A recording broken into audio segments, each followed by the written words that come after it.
What's up, everybody? This is Ed from This Day in Metal, and today I'm joined by a giant in the stoner and doom metal community, Karl Agell, who famously sang on Corrosion of Conformity's Blind.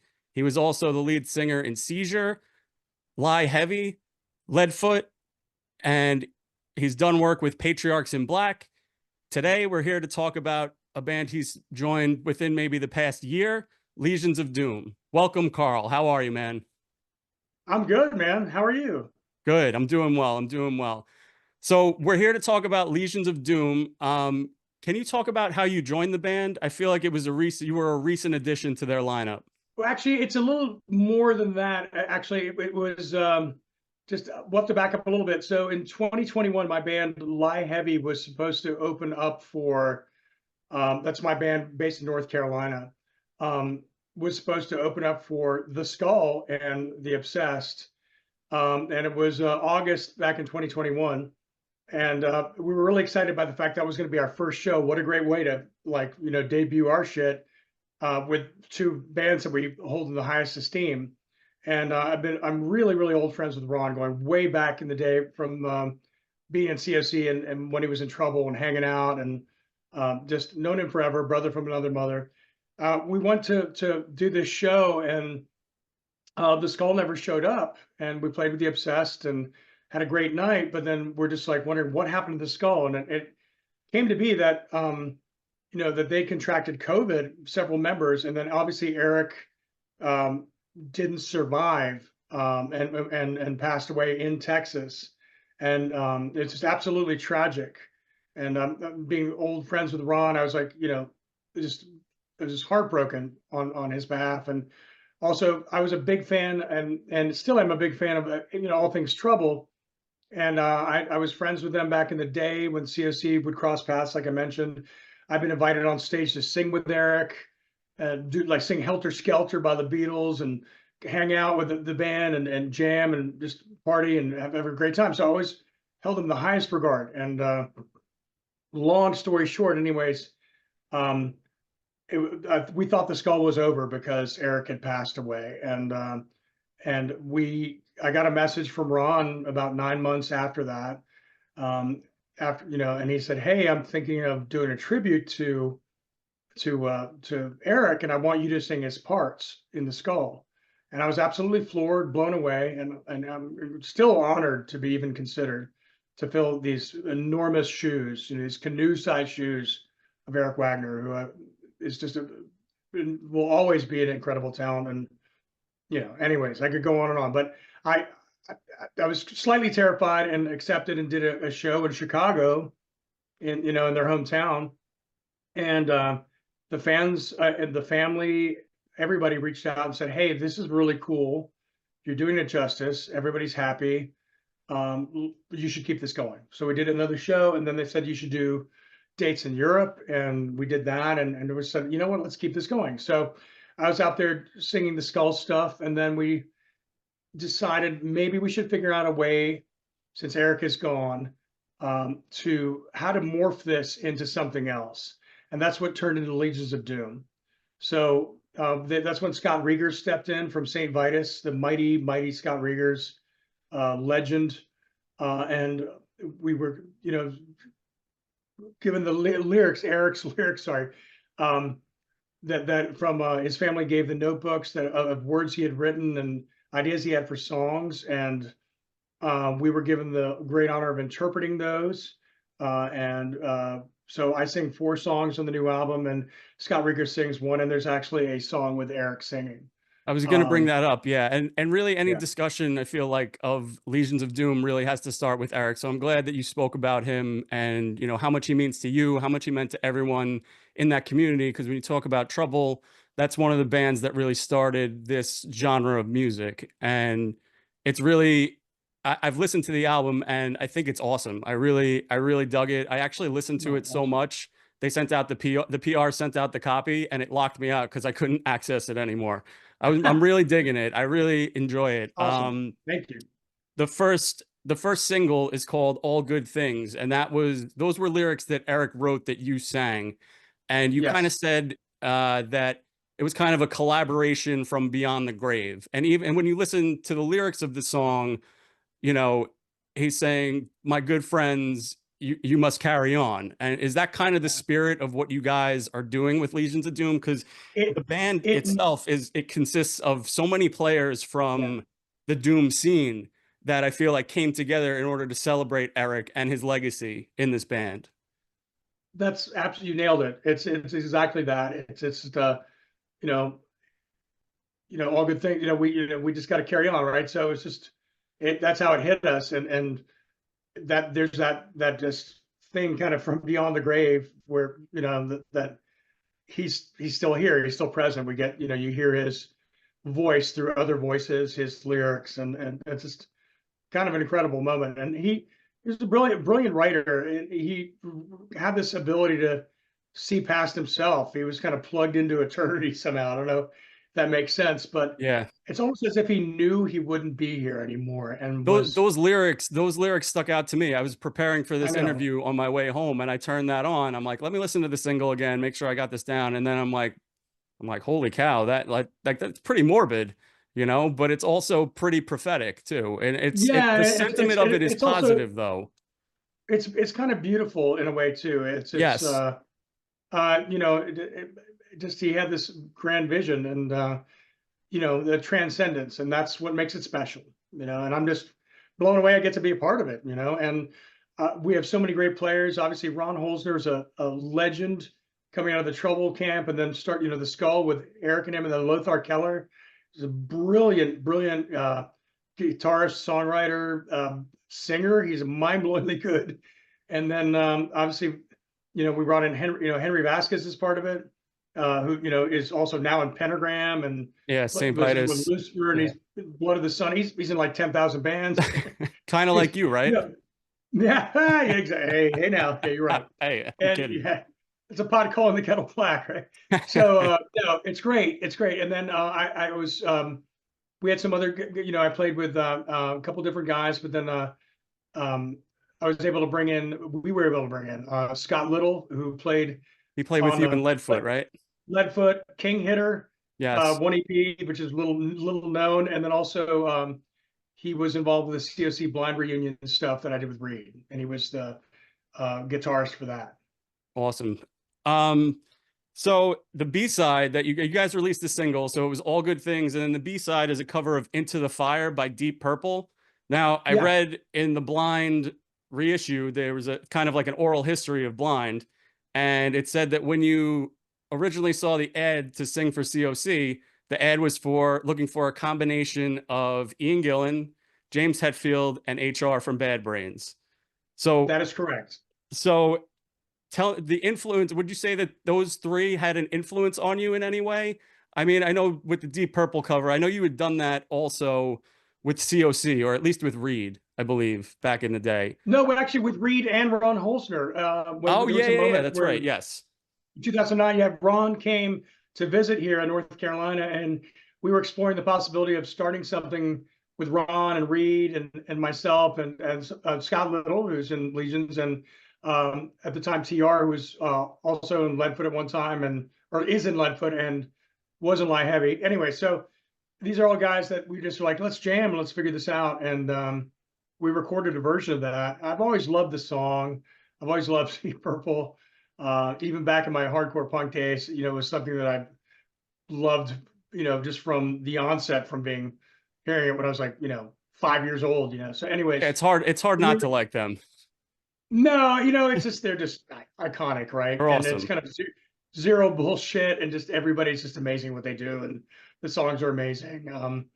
So we're like, hey, let's just, you know what? We've done this before. We know we love it. So let's make this the B side of the single. It feels right. Yeah. So you would say that would you say that Ian Gillan had an influence on you as a vocalist? Like, who were Oh, the main guys you looked up to? oh, absolutely. Now I am not even like a tenth as talented as that guy. I can't, that guy at his peak is untouchable, but we can aspire to things, and we can look up. He's one of my heroes. So absolutely an influence. I'm even blown away to be even considered in the same sentence. So Well, that you're guy's, welcome. You'll always have this then. yeah, right on, man. So I told you I got a copy of the album. I've been listening to it repeatedly. What were some of your favorite songs to work on? Which ones stand out to you? I know the track Heaven features Eric's vocals on it. If you want Right. to talk about that and kind of like how it was for the band to put that together and put that on record.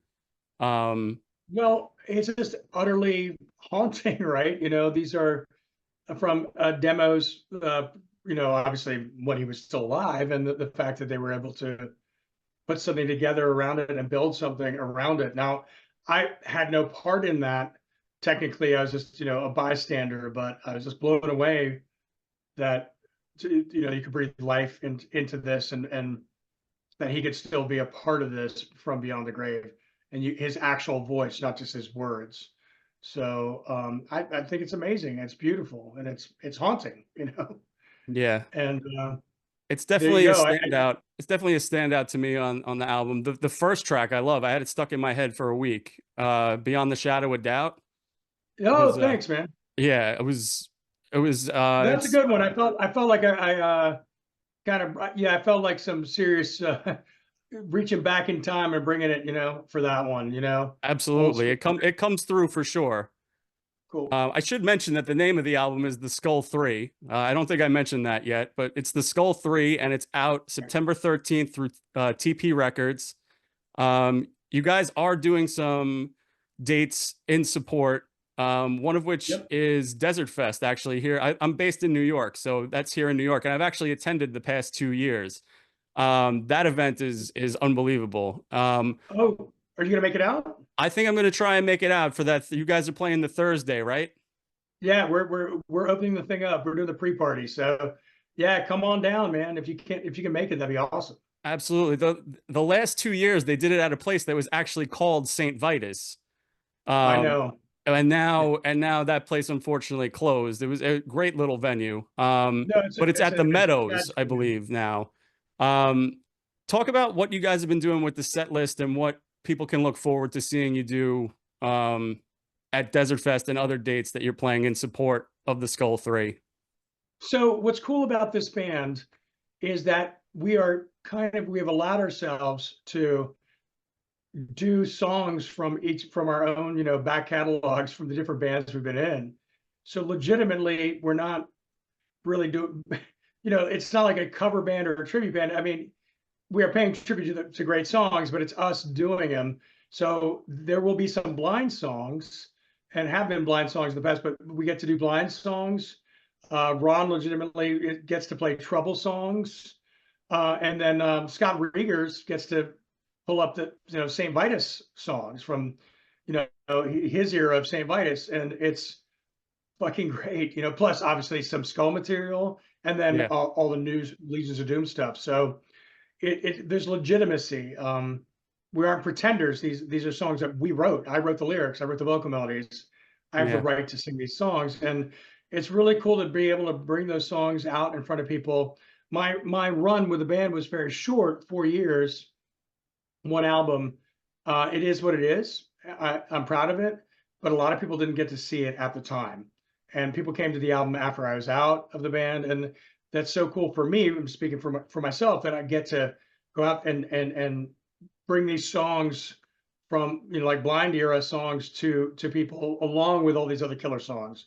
So it's that's what you can expect, is a mixture of everybody's own personal stuff combined with Skull, and obviously the new album. There's you know like 8 songs basically from that. So That sounds awesome. I mean, I did peek at the set list. I'm one of those guys that looks at the set list before I decide if I want to go. But I did see that you guys are playing all that, which is for any Doom and Stoner metal fan, that's like the ultimate show. You get to see all different songs from different bands right, played by one band, and I think that's right. awesome.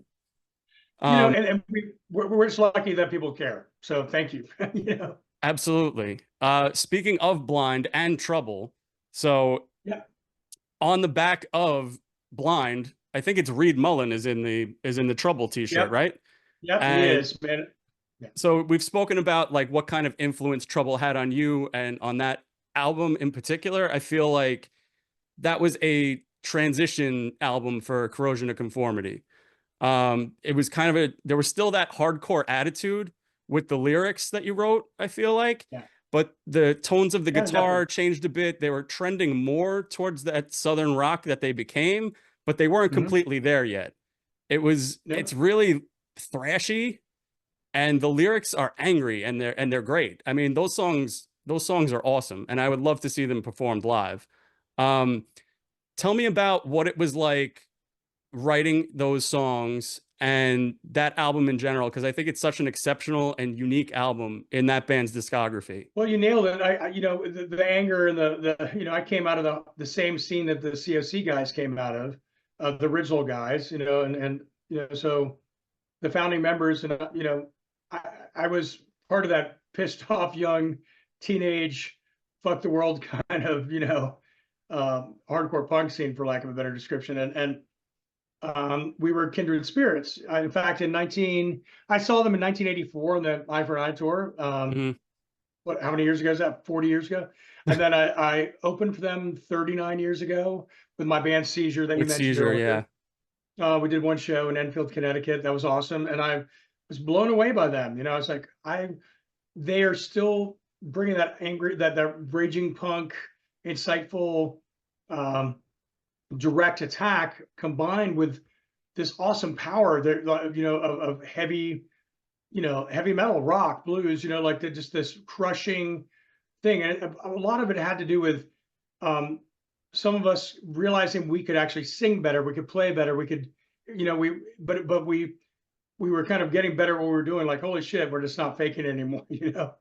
And we came together and started actually focusing on songs, and then still wanting to bring that kind of rage to the whole thing. So we're kindred spirits.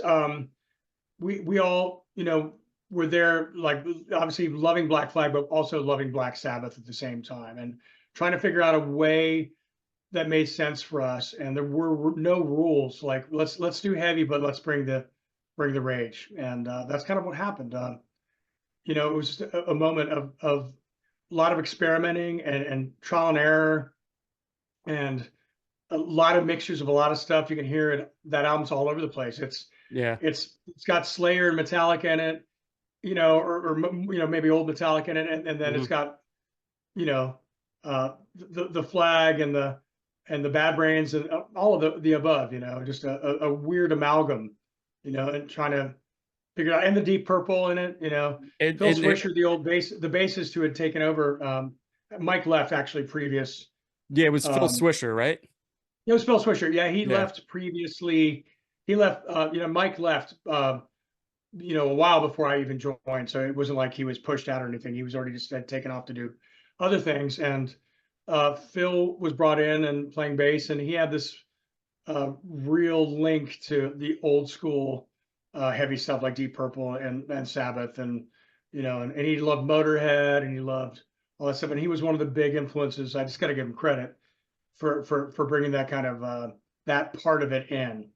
And the song actually that brought me in was "Buried." I wrote the lyrics without before I was in the band as part of my audition from afar, and then when I came down, I had this written, and we nailed it, you know, on the spot, and the rest we went on to do our thing, you know. So That's one of the tracks that really stands out on that album. So you really nailed it. No, I mean, no pressure. It's like, hey, you're auditioning. Like, hey, write this song while you're at it, and come on in and sing right, it. they sent me a bunch of stuff, and some of it more akin to Technocracy era, and some of Mhm. it like a little bit more like Buried. And I was like, wow, this is different. This is heavy, but you know, it's got more of the Sabbath thing, more of this, that, and the other. And I was kind of listened to it so much. I woke up one morning and had these vocal melodies and lyrics in my head, and it just worked out. So it was a really cool moment.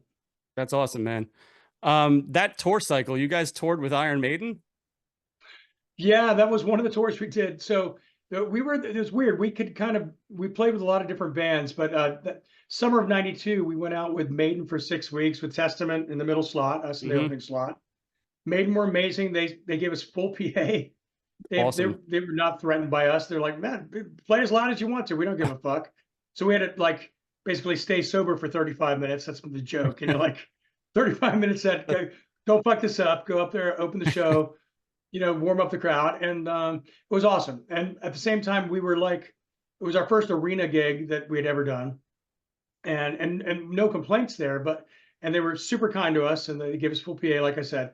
So we tried to figure out a way where we could break down the barriers and make it feel more, the public sphere and the private sphere, like the stage and the audience. And we broke it down by playing an old Legionnaire's Disease song called Rather See You Dead. And we'd ask if anybody could play bass, and they'd come I up. love that song so much. You have no idea. The cover that Yeah, right. I know they put it out with Pepper on America's Volume Dealer, but I love that. I love that cover, the way it's done. Oh, it's a great song. I love it so much. You have no idea. I'd rather see you dead with a bone in your head. So it's the best. So we would bring up, like, sometimes it was a 7-year-old kid that could play bass. Sometimes it was like somebody who was in their fucking 60s coming up. It was awesome. So we'd go out there and they would lift them over the barricades, and all of a sudden somebody from the audience was playing bass with us. It was rad. So that was out with Maiden, and they were really nice to us. And then shortly thereafter, we did 5 weeks. Right after that, we did 5 weeks with Rollins Band. Okay. Which was so right after. That kind of sums up that era of COC perfectly, because you're playing with Henry Rollins, and then you're playing with Iron Maiden. It's the perfect mix of like punk, hardcore, and metal. No, it was kind of a beautiful thing. We're like, wow, we can do all this. So you guys have range. Yeah. It was nice. It was nice to say, hey, fuck it, it's cool. Let's just rock, Yeah, that's awesome. I know that your time with COC came to an end kind of abruptly, but I noticed that you said in an interview and in the liner notes that you actually sang the songs from Deliverance, and that was on tape somewhere. Yeah. I'm not walking around with ill will. Bygones be bygones. We were young. Yeah. Shit happened. Everybody was wrong. Everybody was right. But there's a version of me, 5 weeks into the studio singing that album, a very different album, probably. Maybe not as good, maybe as good, maybe better. I'd be curious to hear that. So, are those tapes anywhere? I'd love to hear them.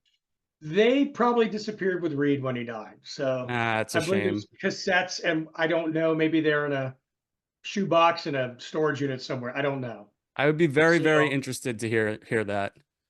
Yeah, so some of those things I wrote, it is what it is, but it was a tough time. I won't, I was unhappy, but shit happens.